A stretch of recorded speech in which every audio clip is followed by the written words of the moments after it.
when Shonda first brought up the idea of a musical, and we were all kind of like, I don't know about this. What are we doing? Because it's so outside the box. Shonda said, by the way, we're doing a musical episode. And there was a period on the end of that sentence. There was no question mark. Wait till you doubt no more. Wait till you know you're sure. And you will wait too long. He will be gone.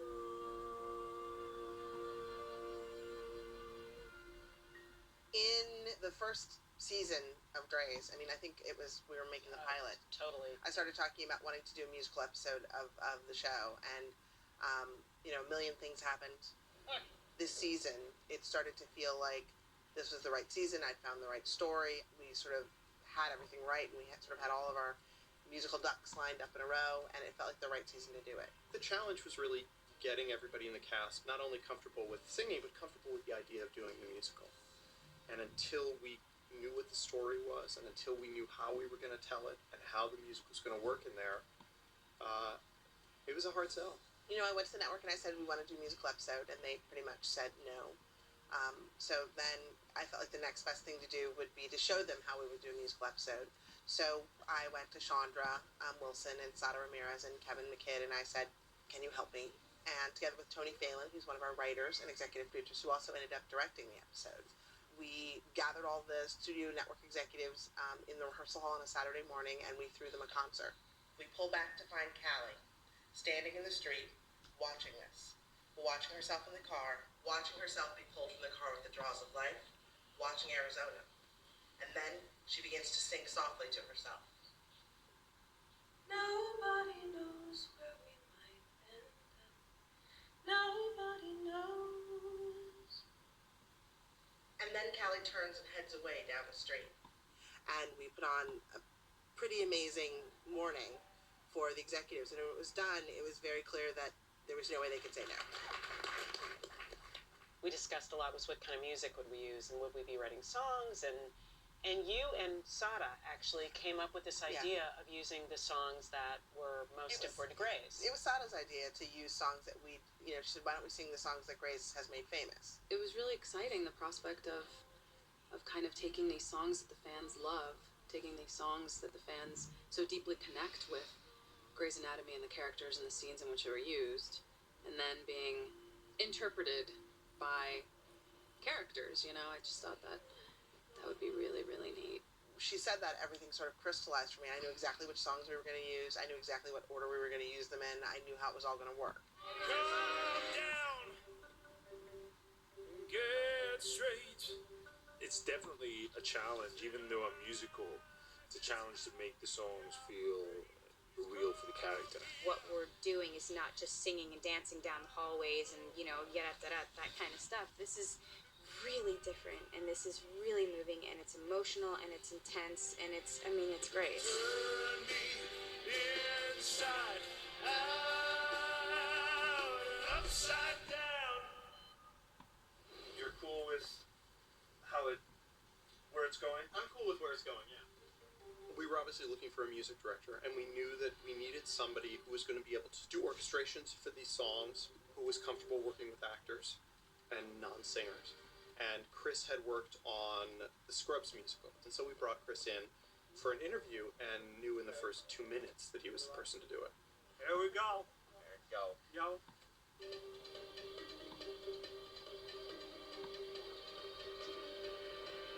Come down, get straight. These people are actors, and they know how to tell a story and deliver something. And what I found that they had that I couldn't even have coached them into or produced them into was a cool quality in their voice. Okay. Okay. There were some wonderful surprises. It was There's this amazing. Great moment too, where I was in my office, and our offices are right across the hall from each other, and she started squealing, like just screeching, and I went running into her office. She was like, "Oh my god, oh my god, oh my god, you got to hear this!" And it was Justin Chambers, Yeah, it was very and waving exciting. our arms, because it was amazing. He was like, he's really good. I do so little that it wasn't even enough to feel strange. It was just kind of fun and silly, and I get to do it with the young show, Rachel Taylor, and she made it much more comfortable and easy to be silly in front of. And I basically said, look, I'll do the best I can do, and I said, I'll let you guys determine whether or not you want to use it. And it was sort of like throwing a grenade into a room full of people and ducking. Eric Dane, who always joked and sort of sang in kind of a fake, sort of cheesy voice at rehearsals when he was sort of trying to goad me into getting him to sing. When he sat down with the vocal coach, he has a lovely voice. What's just incredible is that so many people have kind of come out of the woodworks, people who've never really sung before in public, and you know, like Kyler Lee has a song that's she sings a bunch in the episode actually, and she's got an absolutely incredible singing voice. What girl hasn't stood in front of the mirror before lip syncing to some epic song that's on the radio or whatever it is, you know? So it's kind of like a childhood dream. I mean, really. Even though musical theater is my home and the stage is my home, I still feel so like it just unnerves me. So I'm just a sweaty mess right now. Wait till you doubt no more. Wait till you know you're sure, and you will wait too long. He will be gone.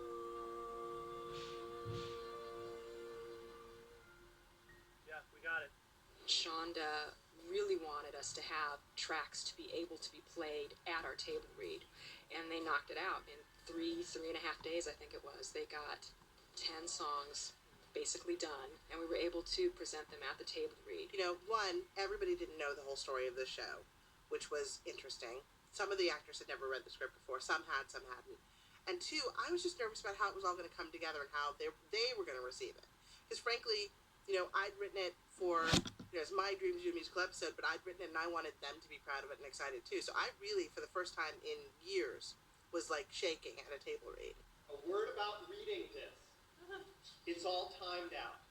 So what that means is the music is going to be going on as we're doing dialogue. So talk fast and basically keep your attention up so that you can jump in. We're all going, oh my God, that's what's happening, as they were trying to listen to the music, as they were trying to keep up But with then what was everything. incredible was by the time we got to How to Save a Life, They'd gotten it. they'd gotten it. They were in it. They were totally in it. They had the pace right, and it was a testament to how good they are, but also just how excited everybody was getting. It's not that simple. It is. I don't. We were all so invigorated by music and coming in with our lines and figuring out the story or hearing the story for the first time, which was phenomenal. And I think after almost every single musical number, there was massive applause. This is my baby. You're not being rational. You never wanted it. You never asked for it. So why the hell are you? No. You know what I didn't ask for? I didn't ask for you, Mark. Because you know what you are? You're basically a sperm donor. I mean, this is me, and this is Callie, and we're together. So I say... No, you don't get a say. I am the father. You're not anything. You're nothing. And Act 3. I had chills the whole way through that table read. It was ridiculous. It was really, really exciting. It felt like you were a part of something that was really special. There was unabashed weeping, I think, at the end, because, like, you saved the baby, you saved Callie, and there was unabashed weeping. It was Happy really ending. nice. It was really happy ending. It was good. Thank you so much. You don't even know. I'm so happy. Jessica is going to come around and sit, push her on the baby. The difference between prepping the musical episode and our other episodes was the amount of prep that we took on it. Normally we take 7 days from a production standpoint. With the musical, it was more like 3 months. All right, is everybody ready? Yes, ma'am. All right, here we go. Because it was so complicated with the singing and the heavy medical and having so many of the actors, matter of fact, all of the actors in so many of the scenes, we actually did do a full rehearsal day. There it is. Star 70 and rising. You know, when you're doing a scene without music, the dialogue can have a different ambience to it and a different rhythm to it. But when you're tied to music, like we were on the musical episode, you know, everything, every sort of implement that's handed over, or every, you know, procedure that is done needs to happen exactly the same beat. Dr. Altman, stabilize the heart and step back. So that perhaps on the day we would have a greater sense of, you know, expediency, which I think for the most part occurred. I'm going up to the groin. No, I said I've got this. You can use this to... Dr. Altman, stabilize the heart, step back. No, I can do this. I just need to... Damn it. Dr. Altman. Dr. Altman. step away. One of the things that was going to make our musical feel like Grey's Anatomy was that the music was going to be embedded in the action of the storytelling, which meant that we were going to be singing and speaking at the same time. What's her life gonna be like if she's dead? Oh God, it's not that simple. It is. I don't like it. It's horrible, but it is that simple. We can have another baby. We can't have another cow. She was just my girlfriend. Oh, for God's sakes, get over it. Screw a big deal. It is, Mark. It is a big deal. It's difficult because you've got these earwigs. You get to listen to the playback with the earwigs, and sync to that, and lip sync to that, and still do medical stuff. This wasn't my theater experience just cut and pasted onto this experience. It was completely new. I've never lip synced to my own voice. I've never had one of those earpieces in my ear before. I've certainly never lip synced in front of a camera.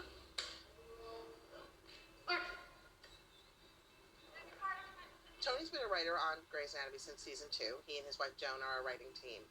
And, you know, he's been here forever. We've known him forever. And the one thing that you know, if you know Tony, is that he's a big musical theater, ice dancing, theater geek. Ice dance. In the best way possible.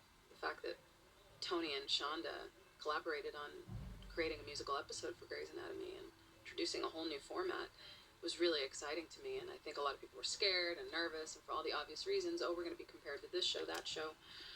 You know, not everybody's going to like everything. And sometimes you got to just let that go and trust that the people that you're working with are really looking out for the bigger picture. 1, 2, 3. And making sure that you stay within the Grey's Anatomy style. Tony is just very passionate. Like when he tells a story, when he's on set, when he would come by, when he would be the writer, you could just tell he just so believed in what he was doing. That was good. Yeah. We're just going to go with the fact that if you're the director, you're literally taking the entire show, putting it on your back, and trudging up the hill. And you've got to be the person who brings everybody up with you. And ideally, brings everybody up with you with a positive attitude and to have fun. And the fact that everybody did that, that's the best creative environment to work in. We are just about halfway through shooting the musical episode, which is probably the greatest episode I've ever gotten to cut. It's so much fun. Susan Vale is one of the editors on the show. Susan has been with the show since the pilot. Everyone's bringing their best game, and it's just been fantastic. Normally, storytelling on Grey's Anatomy is pretty straightforward. We try to be very poetic, but it's linear narrative. This episode is going to have a flashback. It's going to have people singing that Callie actually believes is happening. So I'm trying to be conscious as I go through every scene of really making sure it's anchored in Callie and in her perspective. She has a great sense of the way to use cutting to move the story along and evoke the emotion and show you not only what you have to see, but what you weren't expecting to see. We knew there was going to be a lot of visual effects. So we had very early meetings with Scott Ramsey from Stargate. Tony wanted the camera moving all the time, and he wanted a lot of more dramatic shots, a lot of close-up shots where her Callie and singing Callie are in the same space at the same time, which really kind of gave us a big challenge on that. One way of doing it was take an extra and put her into the bed. And then from there, we just took one of the faces that we had of Callie that we shot and mapped it onto her. So we basically created a little 3D map on her face and then applied the face onto it. And then from there, she was able to touch the extra's face, and then we were able to make it all come together. It's been a gift on so many levels for me. So I am eternally grateful. It never ceases to amaze me at how much it can accomplish in 1 hour of television. It's really epic. It's really epic. I'm really proud of it. Everybody just came together on this, cast, crew, production, everybody. It really has required a lot of patience and a lot of, understanding and just kind of surrendering to what the process requires of everyone. People were really moved, not only by what they'd all achieved, but by the story and by the singing and the quality of what we'd put together as a group. It was just very special. And that's how we do musical episodes.